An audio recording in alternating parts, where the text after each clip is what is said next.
حضور صلی اللہ علیہ وسلم کے بڑے پیارے صحابی حضرت جابر بن عبداللہ انصاری رضی اللہ تعالی عنہ حضور کے پاس آئے. قلت یا رسول اللہ، وہ کہتے ہیں میں نے عرض کی اے اللہ کے رسول صلی اللہ علیہ وسلم، تمام چیزوں سے پہلے اللہ تعالی نے کس چیز کو پیدا کیا حضور مجھے بتائیے. قال یا جابر ان اللہ تعالی قد خلق قبل الاشیاء نور نبیک من نورہ.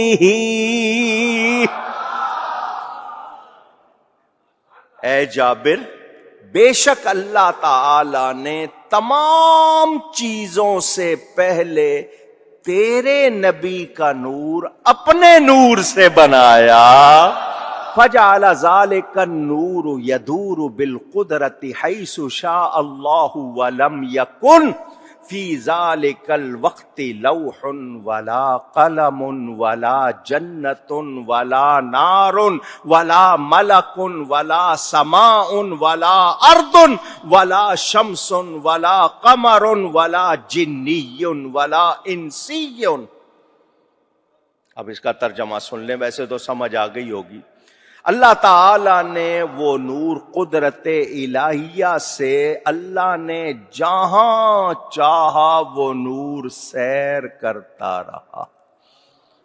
اللہ نے نور بنایا اپنے حبیب کا، وہ نور جہاں اللہ نے چاہا رکھا وہ سیر کرتا.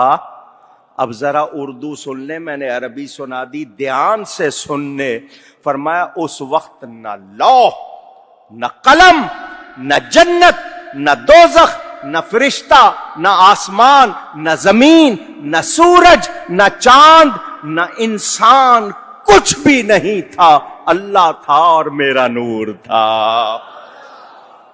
یہ کچھ بھی اونچی نہیں. فلما اراد اللہ ان یخلق الخلق، پھر اللہ نے مخلوق کو پیدا کرنا چاہا تو پھر اس نے اس نور کے فیضان کو 4 حصوں میں کر دیا.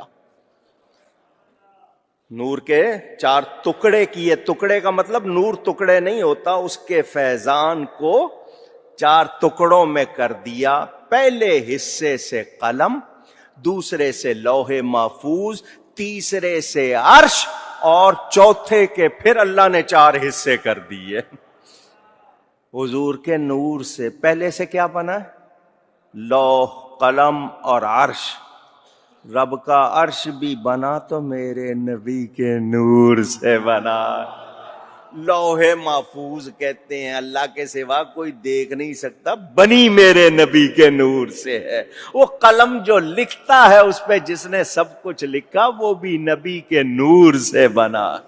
چوتھے حصے کے اللہ نے پھر 4 حصے کر دیے. پہلے سے حاملین عرش، دوسرے سے کرسی، تیسرے سے فرشتے، تیسرے سے چوتھے کے اللہ نے پھر 4 حصے کر دیے. اس میں پہلے حصے سے 7 آسمان، دوسرے سے 7 زمینیں، تیسرے سے جنت و دوزخ، چوتھے کے اللہ نے پھر 4 حصے کر دیے. پہلے حصے سے اللہ تعالیٰ نے مومنوں کی آنکھوں کا نور، دوسرے سے ان کے دل کا نور جس سے معرفت حاصل کرتے، تیسرے سے ان کے انس اور محبت کا نور. یہ جو محبت ہو جاتی ہے اللہ والوں سے، اللہ کے پیاروں سے محبت ہو جاتی، یہ بھی میرے نبی کے نور سے ہے. یہ بھی میرے نبی کے. چوتھے کے اللہ نے پھر 4 حصے کر دیے. پہلے حصے سے سورج، دوسرے سے چاند، تیسرے سے تارے پیدا کیے. چوتھے حصے کو مقام رجا میں اللہ نے 12,000 سال رکھا، پھر اس کے 4 حصے کر دیے. پہلے حصے سے عقل، دوسرے سے علم و حلم، تیسرے سے عصمت و توفیق پیدا فرمائی. پھر چوتھے حصے کو مقام حیا میں 12,000 سال تک رکھا.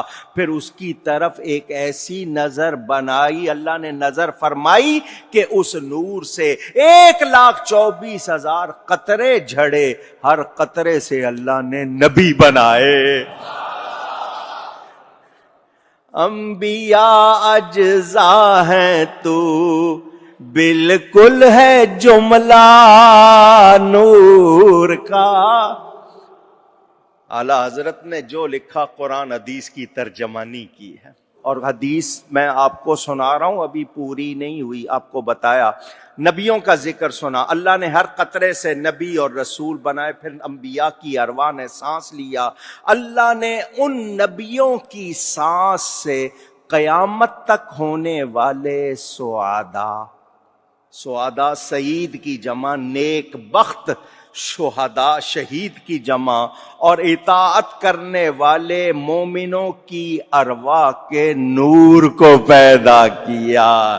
میرے دوستوں اور بزرگوں، حضور صلی اللہ علیہ وسلم فرماتے ہیں عرش میرے نور سے، کرسی میرے نور سے، کروبین اور روحانیین فرشتے میرے نور سے، ساتوں آسمانوں کے فرشتے میرے نور سے، جنت اور اس کی ساری نعمتیں میرے نور سے، سورج چاند اور ستارے میرے نور سے ہیں، عقل علم توفیق میرے نور سے، ارواح انبیاء و رسل میرے نور سے، شہداء سعداء صالحین میرے نوری بچوں سے ہیں. پھر اللہ نے 12 پردے پیدا فرمائے، 12 حجاب. یہاں تک حدیث آ گئی. کیا فرمایا اللہ نے؟ 12 حجاب پیدا کیے، اور نور کے چوتھے حصے کو ہر حجاب میں 1000 سال تک رکھا. وہ مقامات عبودیت ہیں، وہ کرامت ہیں، وہ سعادت ہیں، وہ زینت ہیں، وہ رحمت ہیں، وہ رافت ہیں، وہ علم ہے، وہ علم ہے، وہ وقار ہے، وہ سکون ہے، وہ صبر ہے، وہ صدق ہے، اور یقین کے ہیں وہ سارے مقامات. حضور فرماتے ہیں پھر اس نور نے ہر پردے میں 1000 سال عبادت کی. ایسے ہی نہیں ہے نورانی سلسلہ، شروع سے 1000 سال عبادت کی. پھر جب وہ نور حجابات پردوں میں سے نکلا تو اللہ نے اس کو زمین پر رکھا. کہاں رکھا؟ تو وہ مشرق اور مغرب کے درمیان اس طرح چمکتا تھا جس طرح اندھیری رات میں روشن چراغ چمکتا. پھر اللہ تعالی نے حضرت آدم کو مٹی سے پیدا کیا اور اس نور کو ان کی پیشانی میں رکھا. پھر وہ نور ان سے منتقل ہو کر ان کے بیٹے، حضرت آدم کی اولاد، جڑواں بچے پیدا ہوتے تھے، ایک لڑکا ایک لڑکی. آخری بیٹے جو پیدا ہوئے وہ اکیلے سنگل، ان کا نام ہے حضرت شیس علیہ السلام. وہ حضرت آدم سے نبوت ان کو ملی. اس طرح وہ نور طاہر سے طاہر کی طرف، طیب سے طیب کی طرف منتقل ہوتا ہوتا ہوتا حضرت عبد المطلب میں آ گیا. حضور فرماتے ہیں میرے سارے باپ پاک ہیں، میری ساری مائیں پاک.